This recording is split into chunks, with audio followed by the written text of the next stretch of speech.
Iniciamos esta inversión profunda explorando los orígenes de una leyenda, ¿eh? El BMW E12, el primer Serie 5. Exacto. Hay que situarse, principios de los 70s. BMW estaba, en pleno ascenso con von Koenheim al mando. ¿Sí? Y necesitaban reemplazar a la exitosa nueva clase. Justo. Y las fuentes que revisamos, esta investigación sobre el E12, lo dejan claro. La misión era grande. Ajá. No era solo sacar otro sedán ejecutivo. Era establecer el nombre Serie 5, empezar a construir eso de The Ultimate Driving Machine. ¿Entiendo? Nuestra misión hoy entonces es ver cómo este modelo puso, los cimientos de BMW como lo conocemos. Perfecto. Pues vamos a desempacar todo eso. Diseño, ingeniería, cómo se sentía manejarlo y, claro, su impacto. Aquí es donde las fuentes, se ponen muy interesantes. El diseño. Una colaboración inesperada, ¿no? Con su elegancia y Marcello Gandini, de Bertone, el italiano audaz. Y mencionan mucho la influencia de un prototipo, el Garmisch de 1970. ¿Cómo se materializó esa mezcla, según describen? Pues mira, el resultado fue una síntesis que definiría a BMW por años. Claro. Elementos como la famosa nariz de tiburón, bien agresiva, los faros dobles, la parrilla de doble riñón, todo eso se convirtió en la firma de la casa. Señas de identidad total. Sí. Y es interesante cómo el rediseño del 76, ya con Klaus Luth, pulió detalles clave. ¿Cómo cuáles? Cosas que parecen pequeñas, ¿no? Como mover la tapa de la gasolina a lateral, o ese abultamiento de potencia en el capó, muy sutil, que como que acentuaba la parrilla. Detalles que consolidan una imagen al final. Exacto. Y por dentro, las fuentes lo marcan como una revolución, ¿cierto? Esa cabina orientada al conductor. ¡Uf, sí! La consola central inclinada hacia el que maneja. Mandaba un mensaje clarísimo. Este coche es para disfrutar al volante. Totalmente. Y si pasamos a la mecánica, la evolución de los motores fue central. A ver. Empezaron con los M10, los 4 cilindros que eran robustos, probados. Sí. Pero la clave fue meter rápido los 6 en línea, los M30 y después los M20. Los icónicos 6 en línea de BMW. Esos mismos. Y también fue súper importante pasar de los carburadores. Incluyendo ese Solex 4A1 que le decían el monstruo de 4 cabezas. ¿Qué nombre? ¿Por qué? Porque era complicadísimo de mantener afinado, según los mecánicos de la época. Bueno, pasar de eso a la inyección Bosch LG-Tromit. Un salto cuántico, imagino. Claro, mejoró el rendimiento, la eficiencia, la fiabilidad, todo. Oye, pero las fuentes también hablan de algunos problemas, ¿no? Especialmente los modelos para Estados Unidos. Sí, los reactores térmicos, por ejemplo. ¿Qué eran exactamente?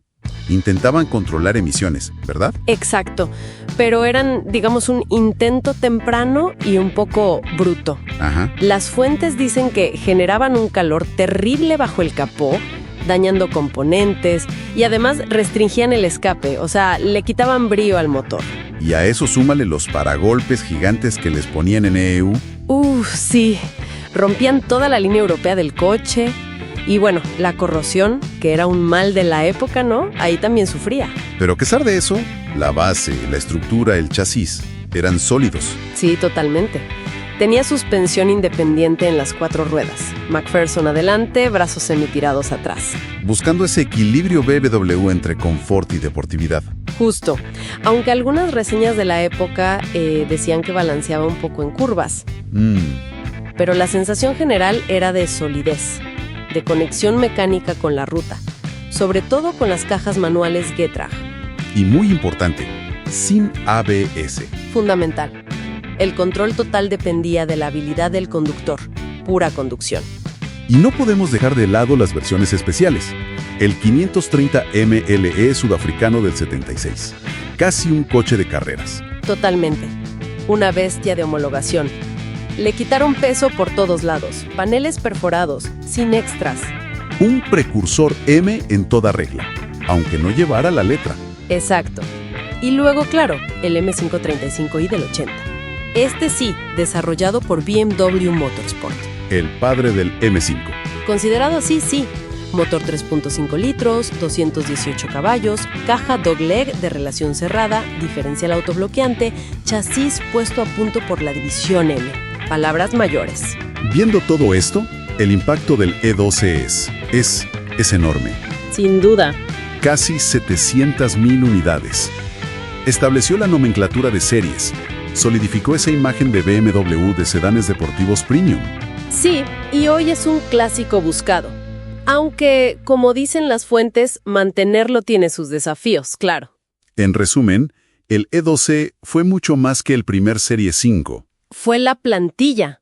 Definió el lenguaje de diseño, la ingeniería enfocada en quien conduce, la estructura de modelos.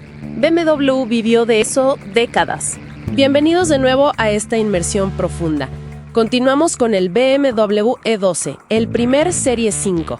Ya vimos cómo nació. Ahora, vamos a entender qué lo hizo tan especial, su diseño, su ingeniería y qué significa tener uno hoy. Es la segunda parte de nuestro análisis. La misión es descubrir por qué este coche fue, digamos, tan fundamental para BMW. Exacto. Vamos a ver cómo se mezclaron esas visiones de diseño, los retos técnicos que superaron y, el lugar que ocupa hoy como clásico. Perfecto. Empecemos por fuera, por el diseño. Paul Bracq, el jefe de diseño, buscaba luminosidad y transparencia. Bajó la línea de cintura, ¿cierto? Hizo las ventanas más grandes. Sí, y creó esas líneas horizontales tan características de BMW, junto con la parrilla nariz de tiburón, claro. Pura elegancia, pero funcional. Y no podemos olvidar a Marcello Gandini, su prototipo Garmisch de 1970. ¡Ay, Garmisch! El que desapareció y BMW recreó hace poco. Ese mismo. Fue clave, como un eslabón perdido hacia el E12. Gandini pensaba más en arquitectura, en la estructura, las proporciones, no solo en el estilo. Entiendo. O sea, la visión de Gandini de estructura y la de Bracq de luz y líneas se fusionaron. Justo eso. Le dio al E12 esa presencia, sólida, pero a la vez aireada. Marcó una época. ¿Y por dentro? ¿La cabina orientada al conductor? Eso fue un gran paso en ergonomía, ¿no? Totalmente. Todo al alcance de la mano. Muy bien pensado para la época. Aunque, seamos honestas, las fuentes dicen que los primeros plásticos, dejaban que desear. Sí, eso se menciona bastante. Que parecían de calidad algo regular. Y los tableros, que se agrietaban fácilmente con el sol. Qué curioso contraste, ¿no? Porque por otro lado la sensación de solidez era fuerte. Ese cierre de puerta. Como de caja fuerte. Sí, eso es muy cierto. Y la visibilidad era excelente, eso sí. Pasemos a la mecánica, al corazón del E12. Tuvimos varios motores. Sí. Estaba el M10, el 4 cilindros, muy fiable, la base de mucho en BMW. Y luego los 6 en línea, el M20, el Baby Six. Más ligero, ¿verdad? Eso ayudaba al equilibrio. Exacto. Pero tenía correa de distribución. Y ojo, era un motor de interferencia. O sea que si se rompía la correa... Adiós motor. Un riesgo importante. Luego estaba el M30, el Big Six, más grande, más robusto y este sí con cadena de distribución.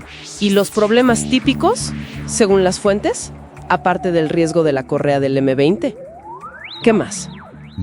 Las fugas de aceite eran bastante comunes en casi todos los modelos, algo con lo que había que vivir. Y las culatas del M20, además del tema de la correa, podían fisurarse. ¿Por qué? Problemas de refrigeración principalmente. Si alguien revisa un E12 con M20 y ve mayonesa en el refrigerante... Esa mezcla de aceite y agua. Exacto, mala señal. Puede indicar una culata fisurada, y eso es una reparación cara. Entendido. Ojo con eso entonces. También fue una época interesante por el cambio de carburadores a inyección, ¿no? Totalmente, una transición clave. Los primeros E12 usaban carburadores Stromberg o Solex. De hecho, al Solex 4A1 de 1976, que era bastante complejo, sí, le apodaron el monstruo de 4 cabezas. No me digas, ¿tan complicado era? Sí, muy difícil de ajustar bien. Y esa complejidad, dicen las fuentes, fue lo que empujó a BMW hacia la inyección. Adoptaron la Bosch L-Jetronic, un sistema electrónico ya más avanzado para la época. Que medía el flujo de aire, ¿cierto? Para dosificar mejor la gasolina. Precisamente. Debutó la i528i y mejoró bastante el rendimiento y el consumo. Un gran paso. Y mientras tanto, en Estados Unidos, las cosas eran diferentes. Las normativas les complicaron la vida. Sí, tuvieron 2 grandes dolores de cabeza ya. Primero, los famosos parachoques de seguridad de 5 millas por hora. Esos que se ven enormes y bueno, no muy estéticos. Exacto. Muchos los consideraron horribles. Y alargaron el coche casi 21 centímetros, que no es poco. Y segundo, para cumplir con las emisiones usaron unos dispositivos llamados reactores térmicos. Suena intenso. Lo eran. Básicamente, unos catalizadores muy primitivos que generaban un calor tremendo. Esto causaba sobrecalentamientos y ¿adivina qué? Más culatas agrietadas. Bingo. Especialmente los 530i americanos. Fue un problema serio y costoso para BMW, hasta que pudieron reemplazarlos por catalizadores de 3 vías más modernos ya en 1979. A pesar de esos desafíos, el chasis sí era avanzado para su tiempo. Suspensión independiente en las 4 ruedas. Sí, tipo McPherson adelante y brazos semitirados atrás. Un esquema que BMW usó durante décadas. La dirección, aunque eran diseños como de tornillos sin fin y sector o de recirculación de bolas, tenía buena precisión para la época. Y frenos de disco adelante siempre. Atrás también en los modelos más potentes, como el 525 o el 528i. Correcto. Pero un punto clave, nada de ABS. 0 ayudas electrónicas. Pura habilidad del conductor entonces. Totalmente. Y esa combinación de un chasis competente pero sin ayudas definía mucho la experiencia al volante.